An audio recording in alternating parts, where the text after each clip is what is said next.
pain and heartbreak we have seen at the Tata Steel Chess tournament that has just now concluded at Vaikanzi. The Tata Steel Chess tournament is considered as the Wimbledon of chess, and three of our chess grandmasters, Praggnanandhaa, Vidit Gujrati, and D. Gukesh, all had a chance to win today in the Vaikanzi prestigious chess tournament. But D. Gukesh, who had a very torrid start at the start of the tournament, has come back and he became the joint leader today. At 8.5 to 13, he was one of the four leaders who made it into the next round. Remember, whoever does not finish outright in the top of the leaderboard in the Tata Steel Chess tournament, they will have to go through the playoffs. Praggnanandhaa and Vidit Gujrati had a chance. But Vidit Gujrati unfortunately lost his game to China's Grandmaster Wei Yi. And after that, Praggnanandhaa drew to Ali Reza Firozshah. And because of that, only Gukesh was left. Gukesh had a brilliant win against Param Maksudlu of Iran. And because of that, he managed to make it to 8.5. Four players were tied with 8.5. Anish Giri, D. Gukesh, then you have Abdur Sattar Nodirbek and also Wei Yi. Because of this particular instance, four players went into tiebreakers. Anish Giri and D. Gukesh faced off in one tiebreaker. Wei Yi and Abdur Sattar Nodirbek went for the other one. Now, in the first game, Anish Giri defeated Gukesh. But then Gukesh bounced back brilliantly to win the second game and it went into the sudden death. In that, Gukesh was supreme in his position, and because of that, Anish Giri lost out on time control. And that is why Anish Giri lost out. Gukesh made it to the final where he had to win the two-game blitz tournament of +3, meaning two games, only 3 minutes each player had on the clock. In the first game against Wei Yi, D. Gukesh drew. But in the second game, playing with white, Wei Yi was simply way too good with his positional strength. In the middle board, whatever you looked at it, his positioning was simply magnificent. He had a pawn advantage and then he doubled that and ensured it was a proper checkmate position. And Wei Yi has become the winner of the Tata Steel Chess tournament.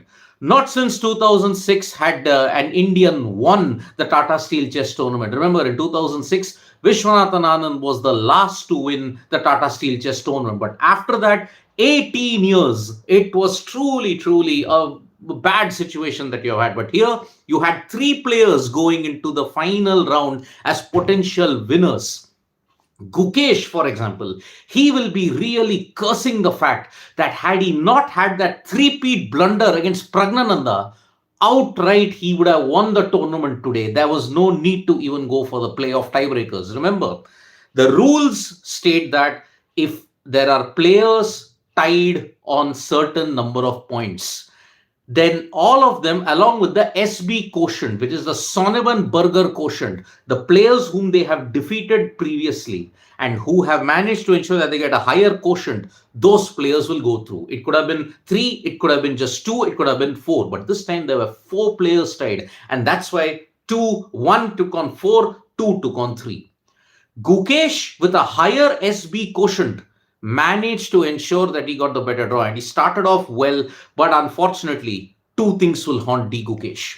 1, the three-peat blunder. In order to get time, he repeated a move 3 times just to gain time. But because he repeated the move 3 times, it became a draw. The arbiter was thing and a draw was awarded. And that's why his draw against Praggnanandhaa ensured that Gukesh could not win the tournament outright.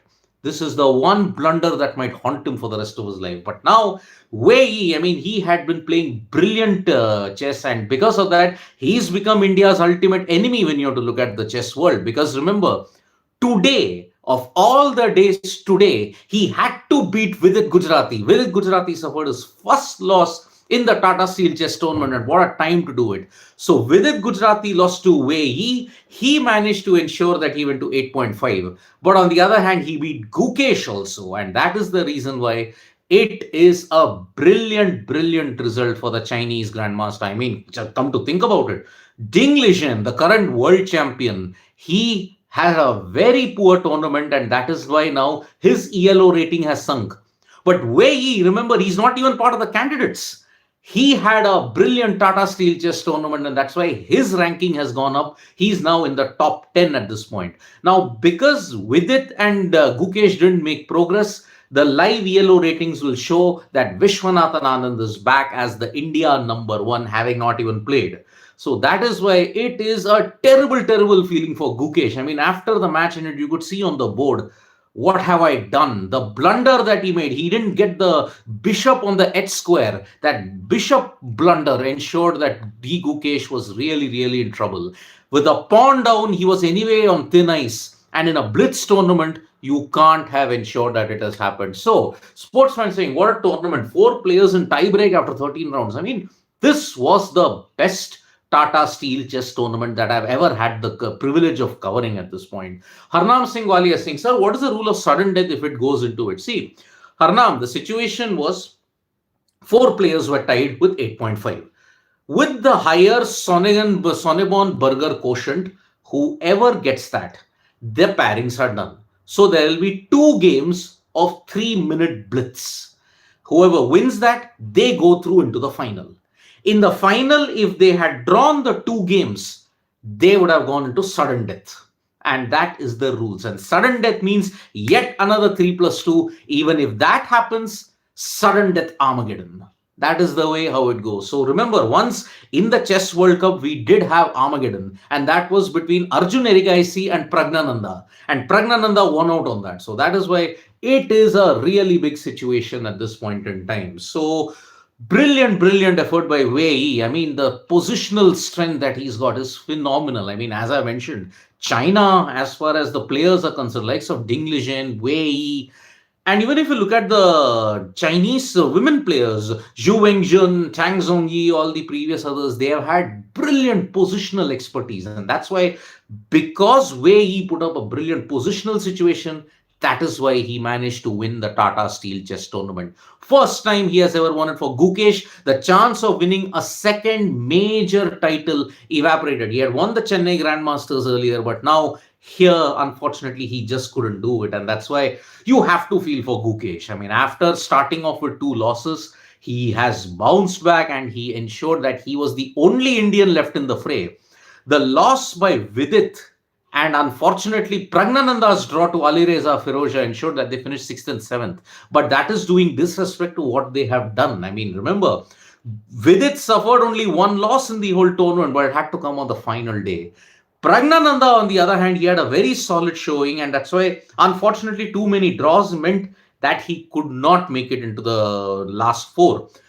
But you have to understand that he defeated both Zhu Wengjun and Ding Lijian, 2 world champions in different sexes. And that is why Praggnanandhaa, Vidit, and Gukesh, in their own different ways, have had an excellent tournament. And this tournament, why I keep on saying the Tata Steel Chess tournament is very important. 7 out of the 8 players who played in this are part of the candidates. Jan Nepomniachtchi, Alireza Firouzja, then you got the 3 Indians.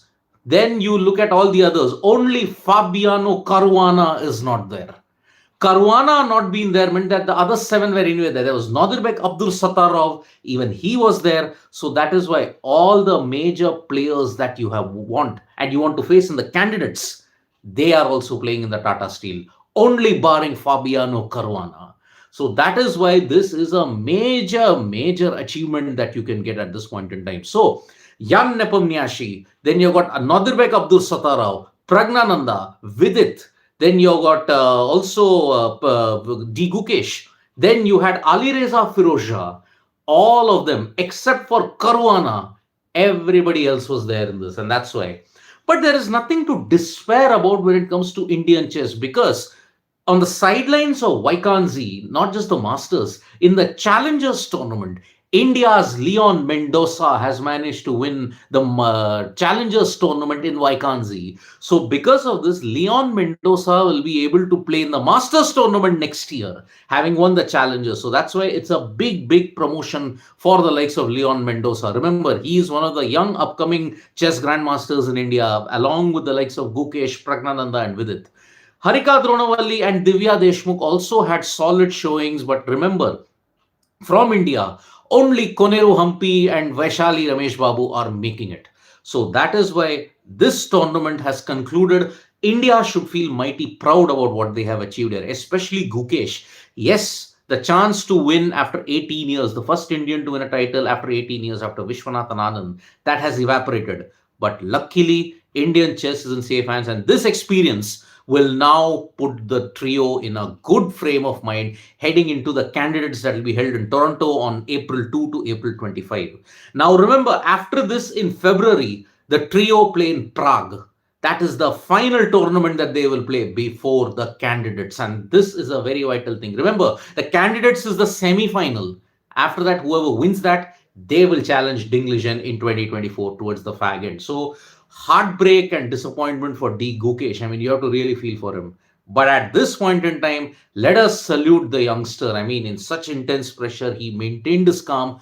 He won hearts and ensured that Indian chess, even in 2024, can still stand proud. Congratulations to D. Gukesh. Yes, you may have lost, but you have really put on a great, great show indeed. You pushed everybody to the limits. Congratulations even to Praggnanandhaa for beating two world champions. Congratulations to Vidit Gujarati for not losing for 12 rounds, just losing in the final and missing it out.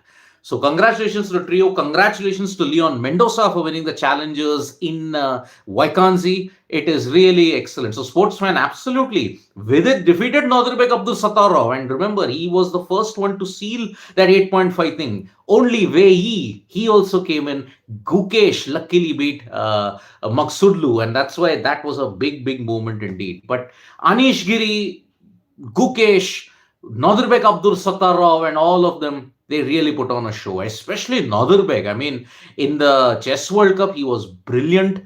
Now, he has been a former rapid champion, and that's why he would have been deadly had this situation. But Wei, hats off. Phenomenal chess from Wei, and that's why it's a big, big shock that he's not in the candidates. And that's why he would have posed a lot of problems indeed. Thank you so much, folks, for joining us for this live. We'll be back with more updates on sports. Super Sunday has ended in a kind of a bittersweet disappointment if you look at it.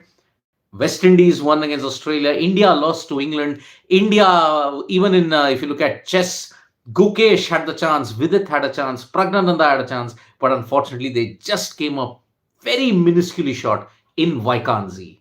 Thank you, folks, and subscribe to Sports Today for all the latest news and analysis.